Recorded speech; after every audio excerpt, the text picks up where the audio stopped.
If you've clicked on this video, then you've most likely read the title, Can you beat Sonic Riders Zero Gravity without using gravity? Before we can answer that question, a quick recap of the series up to this point is needed for anyone who is out of the loop. Sonic Riders Zero Gravity is the sequel game to Sonic Riders. Sonic Riders being the first entry in the series and the game that would lay out the foundation for the hoverboard racer. Both games share a lot of similarities. In both games, your gear naturally propels forward without actively holding down a button for acceleration. There's also leveling up via rings. You can perform tricks to replenish your resource, and the races are 3 laps on average. There are a few key differences, however, like how the tricks have been dumbed down and how leveling up changes your gear rather than your stats. But the main difference is the fuel system. In Sonic Riders, air is fuel and is a resource that is constantly being expended and needs to be managed. Sonic Riders Zero Gravity changes this with GP, which is gravity points. Unlike air, GP doesn't naturally deplete. It can be replenished with tricks and typing based shortcuts like in Riders, but GP is only expended in 2 ways, by using gravity control or gravity dive. Gravity control is used on tight 90-degree and 180-degree turns and corners, and gravity dive is used in long corridors for a speed boost. With that out of the way, in this video we will be trying to see if it is possible to beat Zero Gravity without either of these mechanics. This won't be a review of the game or an in-depth look into the story. I will cover that in a future video. As for Sonic Riders, I have a full in-depth video covering the story, mechanics, and everything in between, so check out the description to watch the video if you are interested. So I'm going to be laying down some ground rules for the challenge. Rule 1, no gravity control or gravity dive. I think this one is self-explanatory. Rule 2, complete Hero Story and Babylon Story as well as the other tracks. Luckily the story covers like 95% of the tracks in the game, but we will still play through the other 3 tracks to cover all of them. Rule 3, no using different gears or gears with multiple properties. What I mean by this is some boards allow speed characters to fly or add power-ups like increased top speed and such. I will only be using Sonic in the non-story maps, which is 3 of them, and using the blue star gear. The rest of the story races we have no choice anyways, as it forces a gear and character on us. I will also be going for first place because otherwise it wouldn't be a challenge. With that out of the way, let's dive into Sonic Riders Zero Gravity. You guys see what I did there? Because we're gonna dive in, but we can't use gravity dive.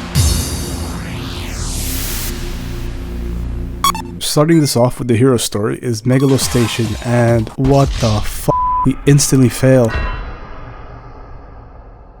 Well, this is awkward. Well then, we have now learned that it is not possible to beat Sonic Riders Zero Gravity without gravity. That is all for today's video, guys. Like, comment, and subscribe, and I will see you guys in the next video.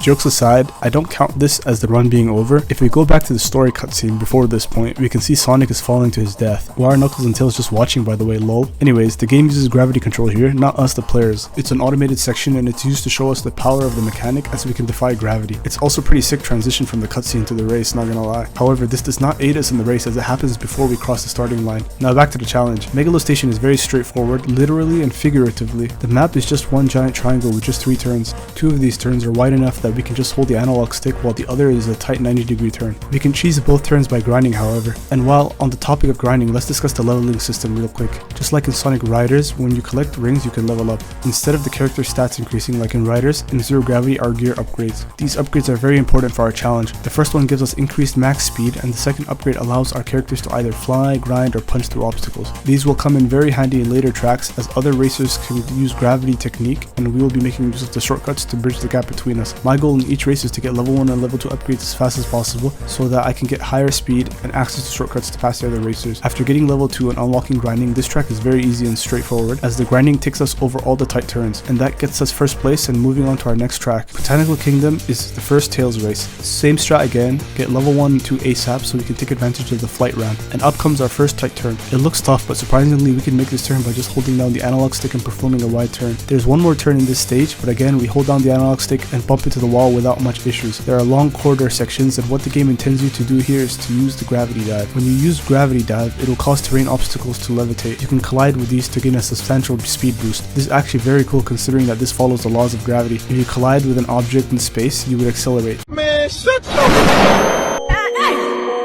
The game prompts us to use it here, but we can just ignore it and coast along. Luckily there are boost pads we can use to maintain speed. Other than that, Botanical Kingdom is very doable and another easy first place. Next up is our first Knuckles stage, Meteor Tech Premises. Our strategy remains the same. We want level 2 so that we can get access to the Knuckles bike. We come up on our first 90-degree turn, but surprisingly with a well-timed drift we can just barely make it through the door. This is the first stage with no boost pads in the corridor room. The smaller mechanic is that the other racers that use gravity dive leave behind a small gust of wind that we can boost through. It's like a really nerfed and watered down version of Turbulence from the Riders game. There is one more 90-degree turn, and same as before, we can time it just such that we can slip by. Before hitting level 2, if we collide with the door, we are screwed. Afterwards, however, Knuckles punches right through it. However, this happens during the run and almost cost me the race. From first place to dead last. Luckily, we clutch up and we get first place with the well-timed turns and taking all shortcuts and boost paths. Next up is our second Tails race, Aquatic Capital. I just want to take a quick moment to appreciate the music and the vibes in this stage. When approaching the first ramp, we are showered with water sprinklers. The scenery with the waterfalls is also very beautiful, not to mention the water trails as you hover across the surface. Magnificent, most splendid. Water lovers in Sonic are just peak and amazing. I can't be the only one who feels this, right? And the soundtrack, dear God. Speaking of the soundtrack real quick, there is one hidden mechanic with gravity control, and it's that it is a built-in bass drop.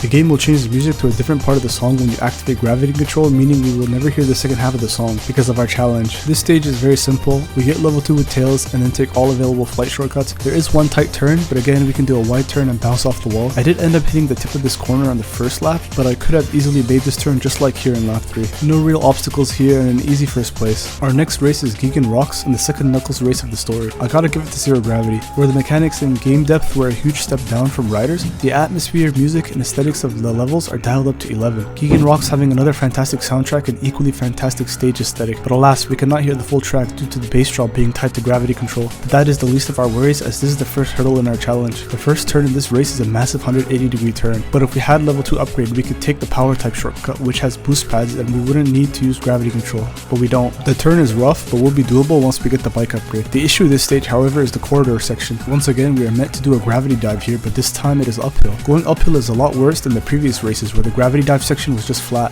This kills our speed. The worst part too is this last turn here, where again we are meant to use gravity control, but luckily we can skip it with this shortcut that was opened up by the other racers. Once we get the bike, all the gravity control sections can easily be skipped, but the corridor part of the race is still a slog. Luckily though, with some patience, we clutch up first place, making Gigan Rocks very doable. Next up is our final track in the hero story, and this stage is worrisome. All the other racetracks had hard 180 or 90-degree turns, but usually there was a wall or barrier that protected us. This time these turns have pitfalls and no guardrails. This is similar to Sonic Riders in Babylon Garden. Since it's the final race in the story, the stakes are high and they want to challenge us. As we approach the first turn, it is way too sharp and we have no way to cross it as we will fall straight off. Weirdly enough though, the game brings us back to the platform past the turn, meaning we don't have to actually make the turns. We just fall off. I later realized that there is a brake button in this game. This could have been very useful, but I figured that out towards the end of the race. We can do this for all the other turns. Falling off the stage does cause us to lose all our rings, meaning it's harder to get that level 2 upgrade. If you go to the lower platform, you can circumvent the first turn by grinding. A few more falls and we complete Crimson Crater. This concludes the hero story, and now onto the Babylon story. Our first race for the Babylon story starts us with Jet and Gigan Device. This map is very straightforward, a few 90-degree turns where we are meant to use gravity control, but we can just perform wide turns. There's one grind rail that helps us skip a turn, but it's not bad regardless. First place secured easily and very doable stage. Next up is our first storm stage in Nightside Rush, which is the inverse to Megalo Station. This stage is tough, namely because there is weather. This weather causes our turns to slip. You're meant to use gravity control, but if you turn by using the analog stick, there's a lot less traction due to the rain. You can see it here when I try to turn wide but collide into these cars, and without level 2 bike upgrade, colliding with these causes me to lose all speed and momentum.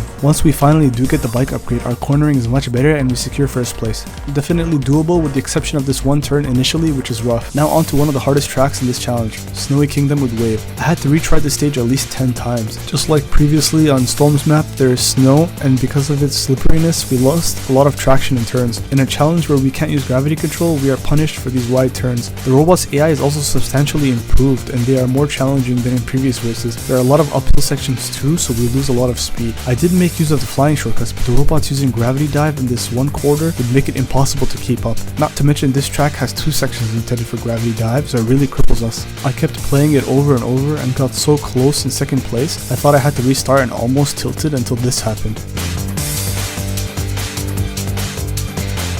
We were neck and neck down to the millisecond and the game gave it to us. Thank you God Almighty. And now on to the next track. Our next race takes place in Mediatek Sparkworks, and it's our first race as Amy. This race was very simple, a few 90-degree turns that we can pass with some wide turns. Once again, same strat as before, get level 1 ASAP and level 2 to get the top speed boost and grinding ability. Speed types are the best in this challenge because of their natural speed, so even though at times the AI are ahead, Amy, Sonic and Jet can coast by and catch up. But yeah, another easy first place and on to the second storm race. Tempest Waterway isn't actually a race, but more so a time trial. No other NPCs, just get to the goal in the allotted time. We make use of the power type shortcuts as we get the bike very quickly in the first lap. The only turn that sucks is this one where we lose a lot of speed, but besides that, no real challenges on the map. However, I found that the time to get to the goal without making use of gravity to be very tight. We make it with just barely 5 seconds on the clock. Very doable, just keep in mind the time and don't dilly-dally. Next up is our second jet track security corridor. This was surprisingly way easier than Crimson Crater. The map is mostly straight with vertical jumps. Most turns are wide enough to make manually, but we make use of the grind rails to gain speed and pass these turns. Very straightforward track and kinda interesting as I thought this would be a bit more difficult since it is quote-unquote the final race. But hey, I'm not complaining. And now onto the final boss and final story race of the game. Can I just add that these cutscenes have aged like fine wine over the years. Early 2000s CGI for Sonic was nutty, with Unleashed opening intro as well being a straight banger to this day. But I digress. Our final story race takes place in Mobius Strip. Now this race has no difficult turns that require gravity, and it's mostly just straight lines. Matter of fact, in the story we lose all our Arc of the Cosmos at this point,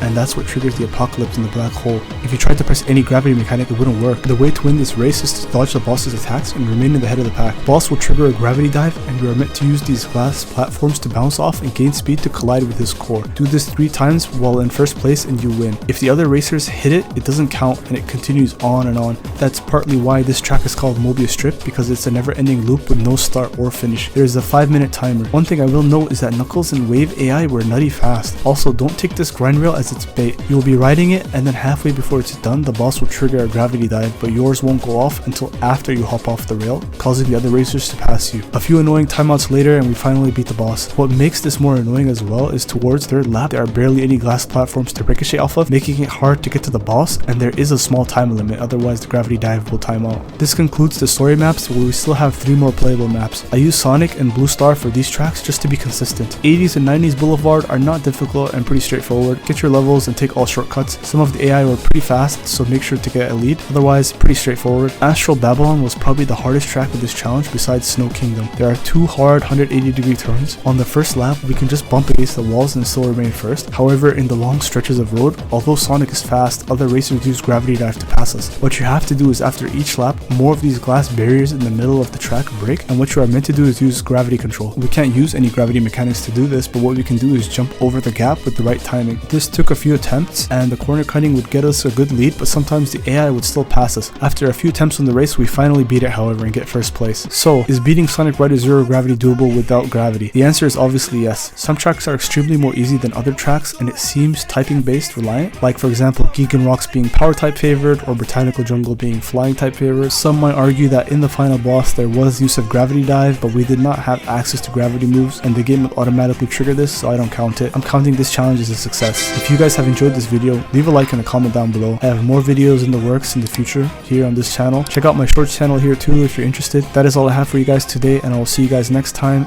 Peace.